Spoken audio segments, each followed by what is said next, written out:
예레미야 7장 16절부터 29절까지의 말씀 교독하시고 마지막 절은 함께 읽습니다. 그런즉 너는 이 백성을 위하여 기도하지 말라. 그들을 위하여 부르짖어 구하지 말라. 내게 간구하지 말라. 내가 내게서 듣지 아니하리라.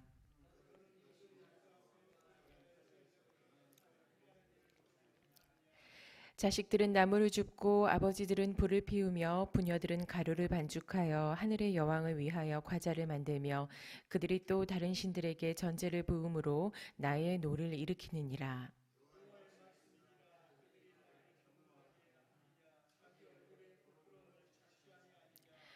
그러므로 주 여호와께서 이와 같이 말씀하시니라. 보라, 나의 진노와 분노를 이곳과 사람과 짐승과 들나무와 땅의 소산에 부으리니 불같이 살라지고 꺼지지 아니하리라 하시니라.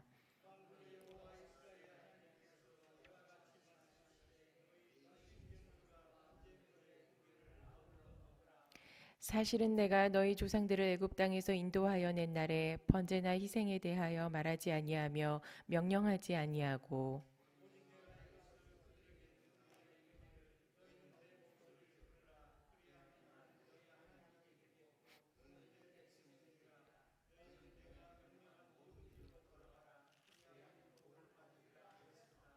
그들이 순종하지 아니하며 귀를 기울이지도 아니하고 자신들의 악한 마음의 꾀와 완악한 대로 행하여 그 등을 내게로 돌리고 그 얼굴을 향하지 아니하였으며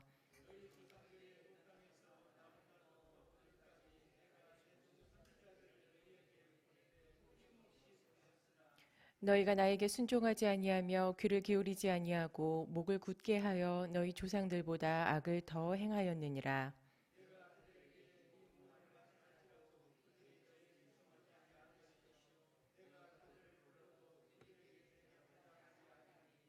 너는 그들에게 말하기를 너희는 너희 하나님 여호와의 목소리를 순종하지 아니하며 교훈을 받지 아니하는 민족이라. 진실이 없어져 너희 입에서 끊어졌다 할지니라. 함께 읽습니다. 너의 머리털을 베어버리고 벗은 산 위에서 통곡할지어다. 여호와께서 그 노하신 바 이 세대를 끊어버리셨음이라. 아멘. 복 받는 길이라는 제목으로 말씀을 함께 나눕니다.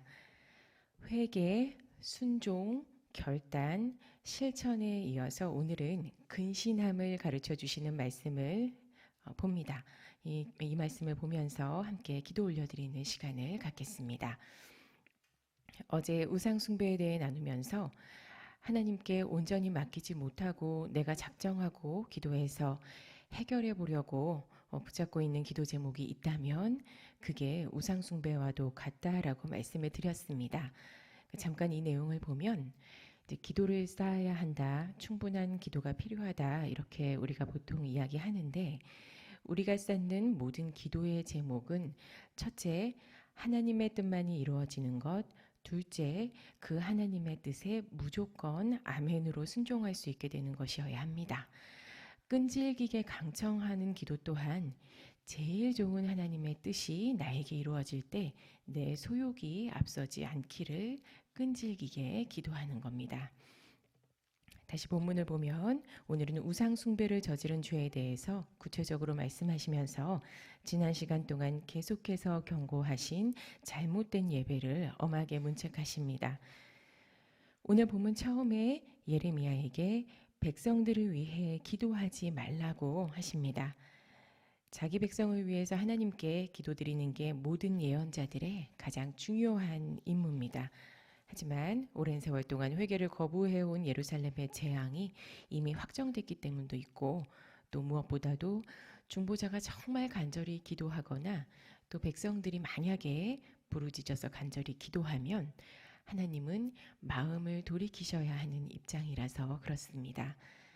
긍휼이 많으셔서 돌이키시는 것뿐만 아니라 우리와는 언약이 맺어져 있고 또 간절히 회개하면 돌이키겠다 약속하신 내용들이 있습니다. 그것들에 근거하면 감정적인 부분을 빼고서라도 돌이키실 수밖에 없는 입장이신데 지금 그 상황을 거부하시는 겁니다. 본문에서 우상숭배를 저지르는 이 상황이 아주 심각한 지경입니다. 온 가족들이 우상숭배에 적극적으로 참여하고 있는 모습이 18절에 나오고 구체적으로 바벨론의 신 하늘의 여왕을 섬겼다고 합니다. 이 우상숭배의 결과를 19절에 보면 두 가지로 말씀하십니다. 첫째, 하나님을 경노하게 하는 일이고 둘째, 자기 얼굴에 부끄러움을 만드는 일이다. 그래서 백성들이 징계를 받는 것은 물론이고 주변 자연까지도 심판을 받을 것이다 라고 하십니다. 이 모든 창조물은 유기적으로 다 연결돼 있어서 하나의 생태계를 이루고 있기 때문에 한 부분이 고통을 받으면 다른 부분도 함께 엮여서 고통을 받게 됩니다. 하나님만 아시는 일이기 때문에 우리가 확실하게 이렇다라고 단언할 수는 없지만 우리도 나라에 어떤 큰 일이 일어났을 때 그것을 밝히다 보면 그 내용을 밝히다 보면 숨겨져 있던 다른 문제들이 드러나는 것을 봅니다. 죄가 밝혀지는 건 다행스러운 일이지만 그것 때문에 상대적으로 고통을 받는 일들이 생긴다는 건 참 안타까운 일이죠.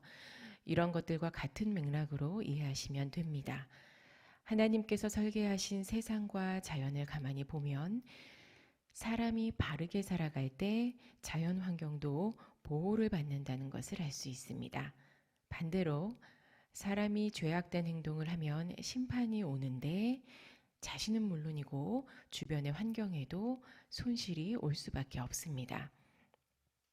그래서 우상숭배에 대해 진노와 분노를 쏟으시겠다 선포하십니다. 예레미야서를 묵상하면서 생각하게 되는 몇 가지 주제 중에 사람의 본성에 대한 게 있는데 참 안타까우면서도 때로는 무섭다는 느낌을 받는 부분이 있습니다. 먼저 우상숭배 문제를 무엇보다도 싫어하시는 하나님의 진노보다 더 놀라웠던 건 이제 예루살렘이 멸망하면서 애굽으로 간 예레미야가 그곳에서도 애굽에 정착한 유다 사람들에게 우상 숭배에 대해 질책하는 말씀이 나옵니다.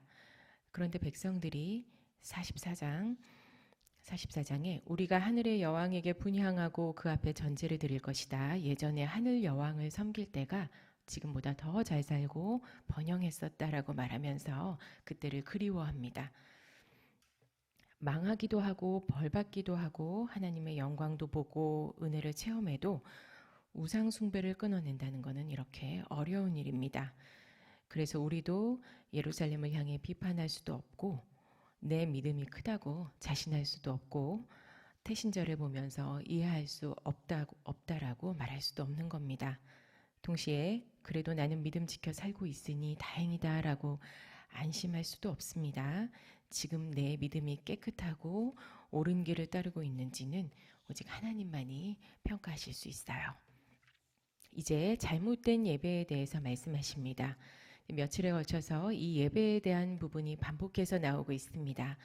반복하고 있다는 건 잘못된 예배가 단순히 예루살렘의 여러 죄 중에 간단한 하나가 아니라는 거고 우리가 드리는 매 예배의 중심을 하나님은 반드시 달아보신다는 것으로 이해할 수 있습니다.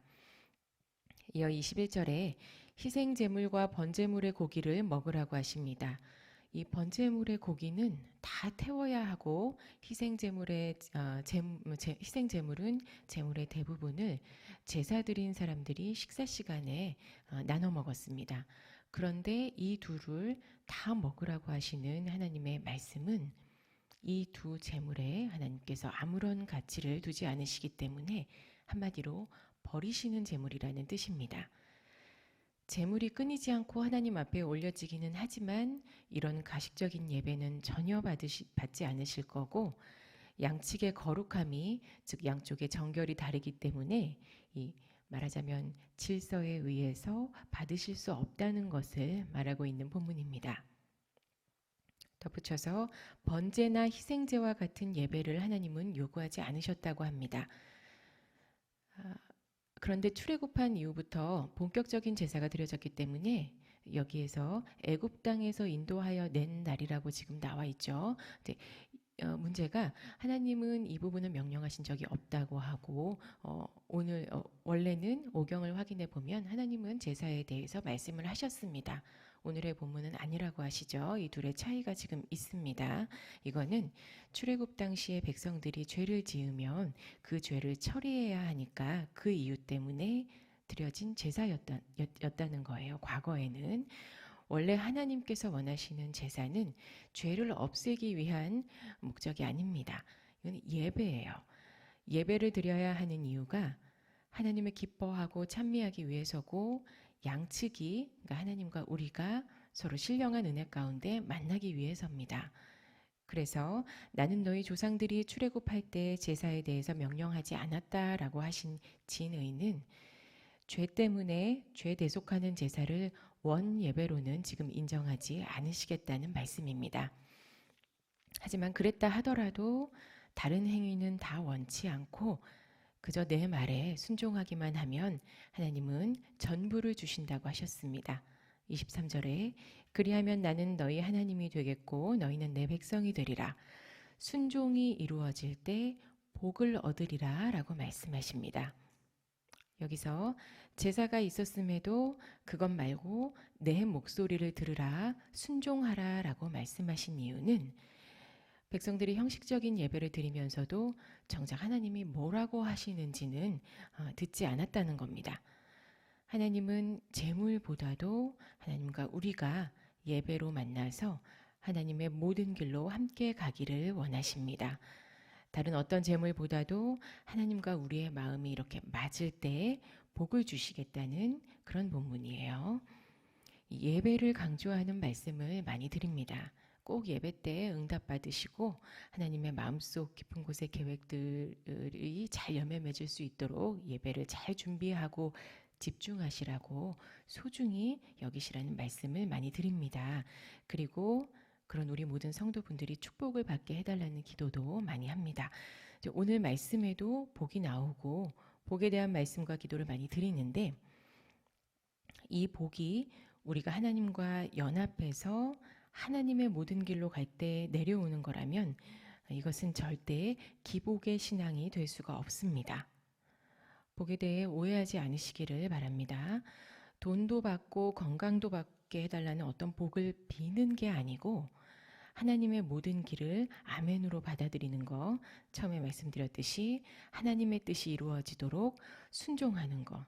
그래서 그 복과 또 자동으로 내려오는 질서의 결과를 받게 해달라는 복을 구하는 겁니다. 이제 비는다는 표현보다는 구한다고 하죠.